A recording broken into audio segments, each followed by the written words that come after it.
Candi Abang terletak di puncak sebuah bukit setinggi 6 meter dengan diameter sekitar 40 meter, tepatnya di Dusun Belambangan, Kalurahan Jogotirto, Kapanewon Berbah, Kabupaten Sleman. Nama, Candi Abang, diberikan oleh masyarakat setempat karena candi ini dibangun menggunakan batu bata berwarna merah. Dalam bahasa Jawa, abang berarti merah. Penggunaan batu bata sebagai material utama menjadi ciri khas unik dari Candi Abang, berbeda dengan kebanyakan candi di daerah istimewa Yogyakarta yang umumnya menggunakan batu andesit. Informasi mengenai situs Candi Abang pernah dicatat oleh Ijzerman pada tahun 1891. Dalam catatannya, Ijzerman menyebutkan bahwa candi ini dibangun dari batu bata keras. Saat ia mengunjungi situs tersebut, Candi Abang sudah dalam kondisi rusak, hanya menyisakan tumpukan puing dan lantai bekas ruangan. Penempatan bangunan candi di atas bukit diyakini berkaitan dengan kepercayaan masyarakat pada masa Hindu-Buddha. Pada masa itu, tempat yang tinggi dianggap sebagai tempat suci, tempat bersemayamnya para dewa dan dewi. Saat ini, situs Candi Abang hanya tampak sebagai gundukan tanah yang ditumbuhi rumput.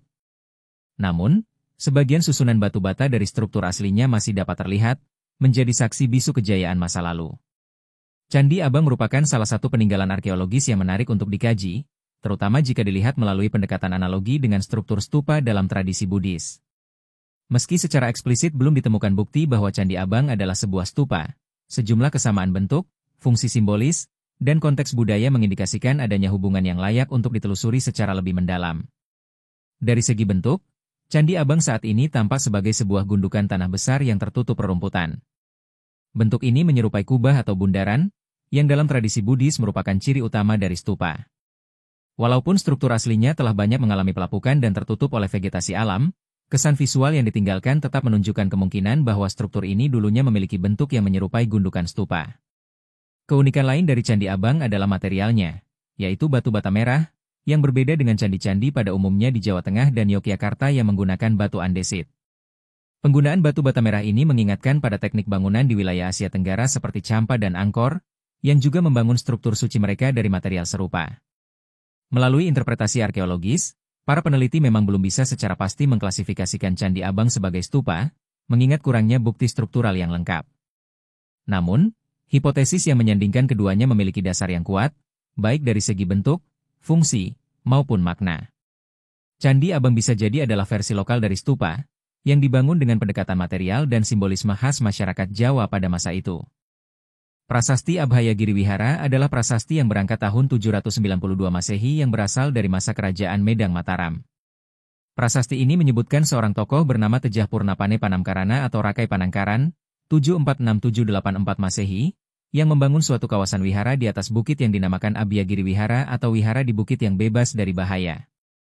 Rakai Panangkaran mengundurkan diri sebagai raja karena menginginkan ketenangan rohani dan memusatkan pikiran pada masalah keagamaan, salah satunya dengan mendirikan wihara yang bernama Abhayagiri Wihara pada tahun 792 Masehi.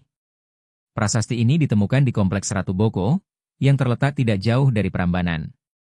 Ditulis dalam bahasa Sanskerta dan aksara Pranagari, prasasti ini berasal dari abad ke-9 Masehi, pada masa pemerintahan Rakai Panangkaran dari Kerajaan Mataram kuno. Dalam prasasti tersebut, disebutkan pendirian sebuah wihara yang bernama Abhayagiri Wihara. Nama ini sangat menarik karena merujuk langsung pada Abhayagiri Wihara yang terkenal di Anuradhapura, Sri Lanka. Penyebutan nama Abhayagiri dalam prasasti yang ditemukan di Kompleks Ratu Boko membuka cakrawala baru dalam memahami jejaring keagamaan dan arsitektural Buddhis di Asia Tenggara, khususnya di Jawa pada masa Mataram kuno. Prasasti tersebut, yang dikenal sebagai prasasti Abhayagiri Wihara, ditulis dalam bahasa Sanskerta dengan aksara Pranagari, dan berasal dari sekitar abad ke-9 Masehi. Prasasti ini menyebutkan secara eksplisit tentang pendirian sebuah wihara yang diberi nama Abhayagiri oleh Rakai Panangkaran, seorang raja yang dikenal memeluk ajaran Buddha Mahayana dan kemudian meninggalkan kehidupan istana demi menjalani kehidupan spiritual. Yang menarik dari nama Abhayagiri adalah kemiripannya dengan wihara monumental yang terdapat di Sri Lanka, yakni Abhayagiri Vihara di Anuradhapura. Wihara tersebut merupakan salah satu pusat utama perkembangan ajaran Buddha Mahayana dan Tantrayana di Asia Selatan. Meskipun tidak dapat dipastikan bahwa wihara di Ratu Boko adalah cabang langsung dari institusi di Sri Lanka, penggunaan nama yang sama mengindikasikan adanya pengaruh ideologis dan spiritual yang kuat dari tradisi Buddhis internasional, khususnya dari Sri Lanka. Hal ini menunjukkan bahwa hubungan antara kerajaan di Jawa dan pusat-pusat Buddhis di luar negeri tidak sekadar bersifat simbolik, melainkan juga intelektual dan religius. Dalam konteks ini, kemunculan Candi Abang menjadi sangat relevan untuk dikaitkan. Candi Abang adalah struktur berbentuk gundukan bundar besar yang tersusun dari batu bata merah, terletak di dataran tinggi sebelah timur Yogyakarta. Bentuk dan material ini langsung mengingatkan pada stupa besar seperti Abhayagiri Dagoba di Sri Lanka, yang juga dibangun menggunakan batu bata dan memiliki struktur kubah. Meskipun tidak ditemukan ornamen atau elemen stupa seperti Harmika dan Chatra pada Candi Abang, bentuk dasarnya yang menyerupai gundukan besar sangat identik dengan bentuk stupa, yang dalam tradisi Buddhis digunakan untuk menyimpan relik dan menjadi objek pemujaan. Kesamaan antara Candi Abang di Yogyakarta dan Abhayagiri Wihara di Sri Lanka dapat ditelusuri dari aspek bentuk arsitektural, material, fungsi spiritual, dan konteks keagamaan. Meskipun kedua situs ini muncul dalam konteks geografis dan kultural yang berbeda, keduanya mencerminkan semangat keagamaan yang serupa dalam membangun ruang sakral yang terintegrasi dengan alam dan kosmologi spiritual. Abhayagiri Wihara merupakan kompleks wihara Buddhis yang sangat penting di Sri Lanka, dibangun sekitar abad pertama SM di kota kuno Anuradhapura. Salah satu struktur ikonik di sana adalah stupa besar yang dikenal dengan nama Abhayagiri Dagoba, yang dibangun dengan batu bata merah dan memiliki bentuk kubah besar. Struktur ini menjulang tinggi dan menjadi pusat dari kegiatan religius serta spiritual para biksu dan umat Buddha, khususnya dari aliran Mahayana dan kemudian juga Tantrayana. Tujuan utama pembangunannya adalah sebagai tempat pemujaan, meditasi, dan penyimpanan relik suci, sebagaimana lazimnya fungsi stupa dalam tradisi Buddhis. Reruntuhan Candi Abang saat ini diketahui berdiameter sekitar 40 meter, dan berdasarkan bentuk dasarnya yang menyerupai gundukan bundar, diperkirakan memiliki tinggi yang setara atau mendekati angka tersebut.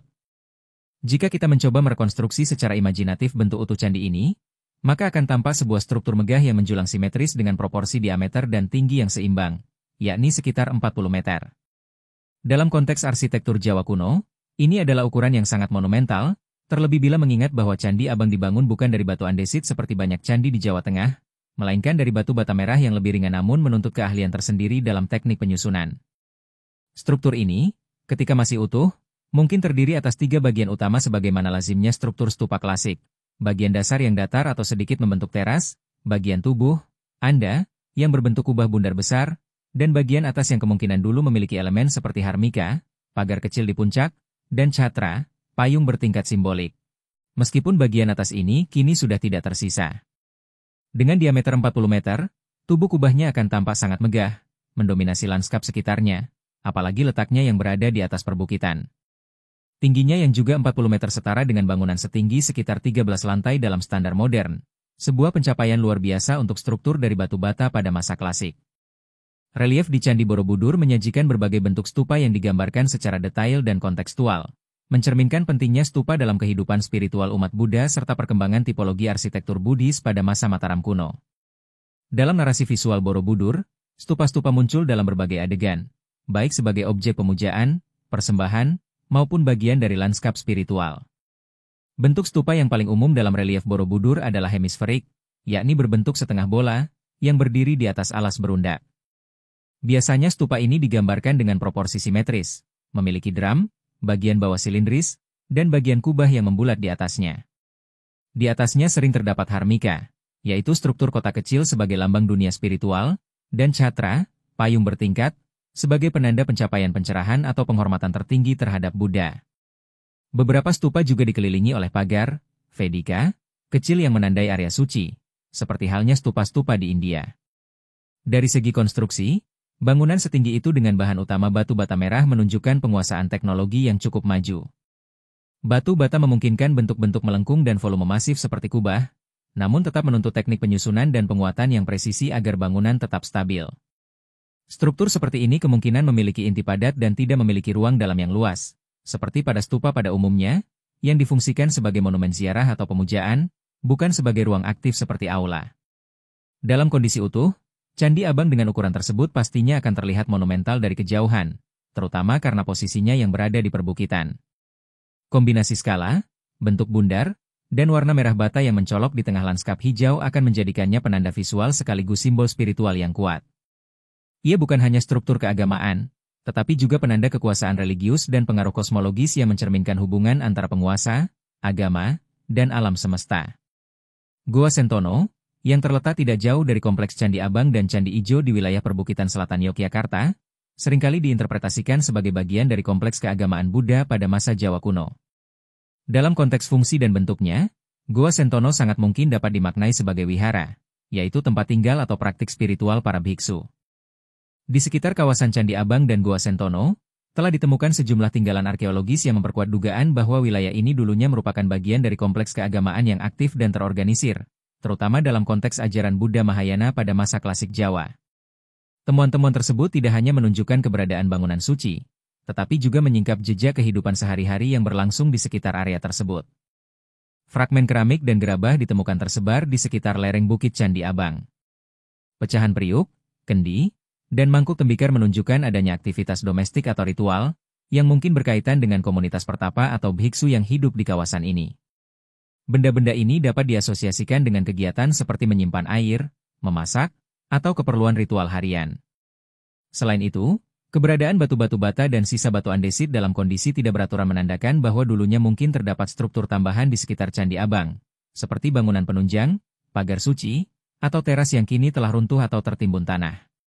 Di sepanjang jalur menuju Gua Sentono, tampak bekas jalur setapak yang kemungkinan besar merupakan akses tradisional yang digunakan para peziarah atau penghuni kompleks tersebut. Jalur ini menghubungkan titik-titik penting di lanskap perbukitan, mengindikasikan hubungan fungsional antara Candi Abang sebagai stupa utama dan Gua Sentono sebagai tempat pertapaan atau wihara. Di dalam Gua Sentono sendiri, terlihat jelas bahwa ruang-ruangnya bukan alami semata, melainkan telah dipahat secara sengaja menjadi bilik-bilik dengan relung dan ceruk. Beberapa di antaranya kemungkinan besar dulunya digunakan untuk meletakkan arca Buddha atau benda suci, yang mendukung dugaan bahwa tempat ini difungsikan sebagai ruang praktik spiritual para biksu. Tak jauh dari gua dan candi, terdapat juga indikasi struktur berteras atau dataran buatan yang kemungkinan merupakan bagian dari rekayasa lanskap kuno.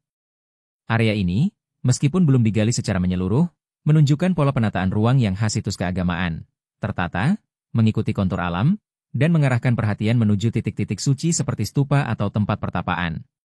Semua temuan ini membentuk gambaran yang utuh bahwa kawasan ini pernah menjadi lanskap religius yang aktif, di mana unsur arsitektur, alam, dan praktik spiritual menyatu dalam satu sistem kehidupan yang mendalam dan simbolis. Selain Candi Abang, situs Tinjon juga menyimpan jejak penting berupa runtuhan struktur stupa besar yang jarang dikenal secara luas namun sangat signifikan dalam konteks arkeologi Buddhis di Jawa. Terletak tidak terlalu jauh dari kawasan Candi Abang dan Gua Sentono, situs Tinjon berada dalam satu lanskap budaya yang kemungkinan besar terhubung secara spiritual dan administratif pada masa Mataram kuno.